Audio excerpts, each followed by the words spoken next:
I'm going through a divorce. My son's new wife, who just got married a few days ago, unexpectedly said these words to me. I was so surprised that I couldn't even respond. Just a few days ago, my son had an emotional wedding. They should be on their honeymoon right now. Instead, she's here alone, dropping this bombshell. I couldn't fathom what went wrong during their trip. Tears streamed down her face, and all I could do was watch as she fell apart in front of me. My name's Elizabeth, in my 50s, a homemaker who raised two sons. When they were young, I found out about my husband's affair, and we got divorced. Since then, I've been working tirelessly to raise my boys by myself. They're very different. My elder son, James, is bright, excelling in school, and later securing a scholarship to a prestigious university. He now has a good job at a major corporation and recently married a woman from his workplace. They seem happy together. But my younger son, Ethan, was more of a handful. In middle school, he fell in with a rough crowd, causing trouble and even starting a fire at school. I worked hard to get him through high school, where his rebellious streak continued. He graduated, but finding stability was a challenge. He bounced between jobs, never staying long. And he had a string of girlfriends, bringing them home often. I worried about him causing trouble or hurting others. It's been 5 years since high school, and I still wonder what will become of him. One day, Ethan came home for the first time in a while, saying he had something important to discuss. He announced that he was going to start taking work seriously. This wasn't the first time I'd heard such promises. I've landed a job at a company, and they're offering me a full-time position, he said, seemingly aware that I might doubt him. Ethan went on to talk about the company he'd been accepted into, trying to convince me that he was serious this time. Really? That's fantastic news, I responded, though I couldn't help but be surprised. Given the tough economic times, it seemed unlikely that a company would hire Ethan, who had only been doing part-time work. He explained that his current girlfriend, Michelle, had introduced him to the job. According to Ethan, Michelle's father owned the company, and she had helped him secure the position. While I should have been happy that my son had found stable employment, part of me couldn't shake off my skepticism. Ethan had a reputation as a ladies' man, and I couldn't help but wonder if he had manipulated Michelle to get the job. Ethan had a history of relying too much on women, and I'd warned him about it before. I hoped he wouldn't become a burden to Michelle. Despite my concerns, Ethan seemed to be genuinely committed to his work for the time being. In the past, he never stayed in a job for more than a few months. But Ethan surprised us all by sticking with the job for half a year, then a whole year. This might seem normal for most people, but for Ethan, who had a habit of jumping from one job to another, it was quite unexpected. Then, after 3 years of working there, Ethan and his girlfriend, Michelle, came to visit us with some big news. "Mom, we're getting married," Ethan casually announced. I had suspected this might be coming, seeing them together, but hearing about my mischievous son's marriage was still a surprise. "So, you two have decided on this?" I asked. Seeing them standing there with serious expressions, I didn't feel like opposing their decision. "I understand. It's the path you both chose. So move forward together," I said, accepting their marriage, albeit in a bit of a roundabout way. Then Michelle's eyes welled up with tears, and she began to speak. "Thank you so much. We'll work together to build a wonderful family," she said, looking at me intently as she made her vow with a trembling voice. I had been thinking for a while that she's a woman with a pure heart, too good for Ethan.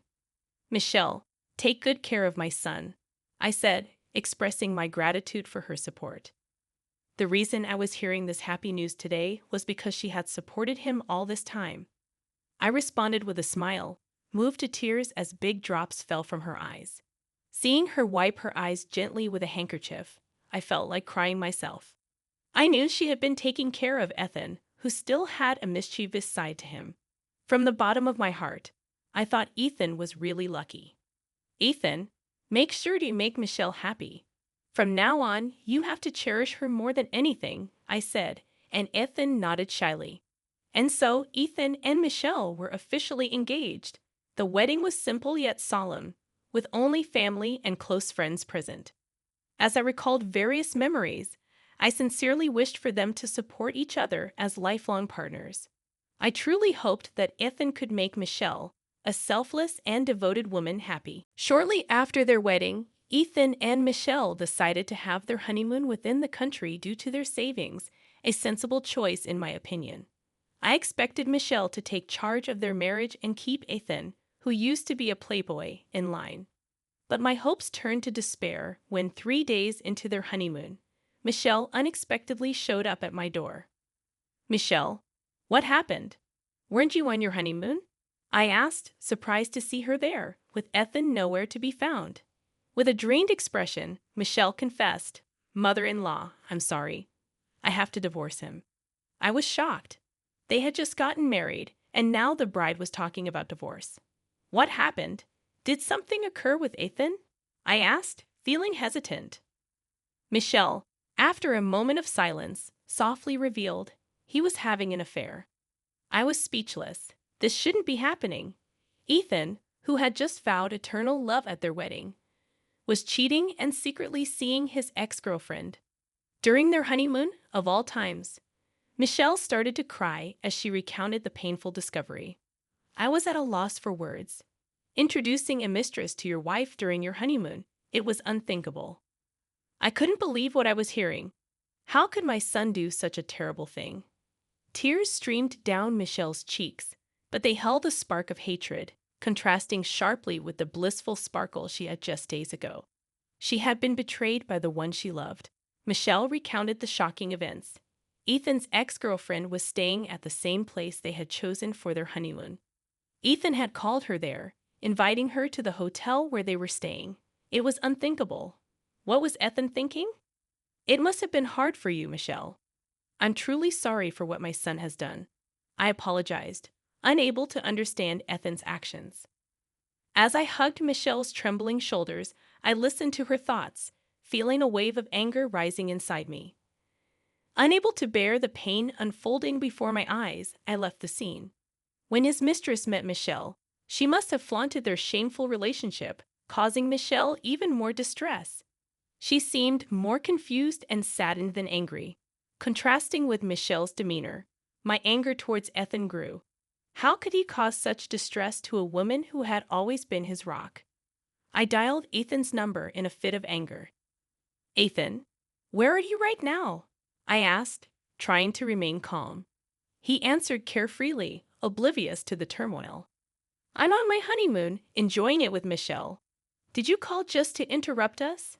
Ethan replied, playing dumb. I was astounded.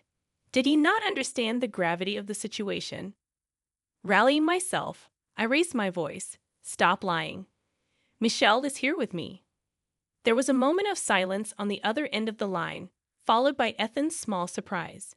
"Come back home right now," I instructed him firmly, demanding his immediate return. I suspected Ethan was trying to figure out how to handle the situation, even daring to lie at this point. My mind was made up. While on the phone with Ethan, I offered Michelle comforting words, unable to believe my own son could be so foolish. Even after telling her about the call, Michelle expressed that she didn't want to see Ethan right now, and understandably so. So I decided to handle Ethan myself for the time being. I called Michelle's parents to inform them of what happened, then drove Michelle back to her parents' house, where they were understandably furious.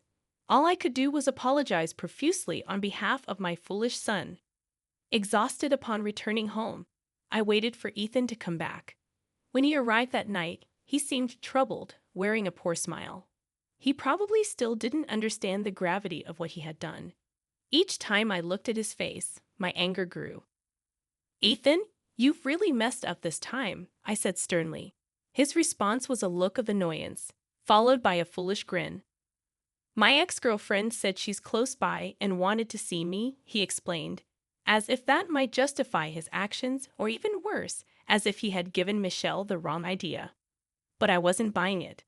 "Are you still seeing her? Did you really call her in the middle of your honeymoon?" I asked, my words piercing through his excuses. Ethan, visibly embarrassed, admitted, "Well, we were only seeing each other occasionally." It was clear to me that even after breaking up with his ex and starting to date Michelle, Ethan had continued a physical relationship with his ex, a friend with benefits, as he put it. When I confronted him about it, Ethan shrugged it off, as if it were no big deal. Furthermore, when Ethan told his ex-girlfriend about marrying Michelle, she suggested the location of their honeymoon where she lived. Despite Michelle's reservations, Ethan took her advice, and as soon as they arrived, the woman insisted on meeting them. Whether she wanted to show off her connection with Ethan or flaunt her desirability, her actions upset Michelle. After hearing the whole story, I finally spoke to Ethan. "I'm cutting our ties. You clean up your own mess. I'm not getting involved." It was a decision I had made when he lied to me. I had done more than enough to clean up after him, but he was a grown man now, and I had neither the inclination nor the patience to cover for him anymore. Ethan pleaded with me not to cut ties, but I stood firm. For a son who disregards his devoted wife and betrays people, the least I can do is this. You've betrayed someone you should have cherished. I told you countless times to make Michelle happy. I believed you had finally outgrown your bad habits, but I was mistaken. This is the only option left for me. He suddenly started crying and clinging to me, but I remained resolute. Things with Michelle probably won't just end with a divorce. You might lose your job too. Live alone for the rest of your life so no one else gets hurt. That's the only way you can atone. Soon after, Michelle blindsided Ethan with a divorce request. Evidence of their adulterous meetings from both their phones surfaced, and Ethan, faced with alimony demands, had no choice but to agree to the divorce. He was then laid off from the company owned by Michelle's father, likely in retaliation. Refusing to have anything to do with him, I pushed him away.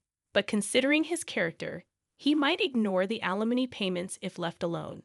So, as my duty as a parent, I introduced him to a job at a company run by an old friend, where the work is grueling. I made him promise to deduct the alimony payment from his salary. Despite feeling down about the incident, my other son James supported me. He gave me wonderful news. His wife was pregnant with twins. Eventually, they safely gave birth, and I joyfully became a grandmother. They decided to move next to me, giving me the gift of a peaceful life after the turmoil caused by Ethan. Now, I spend my days peacefully with my sweet grandchildren, grateful for the support of my eldest son and the joy they bring into my life.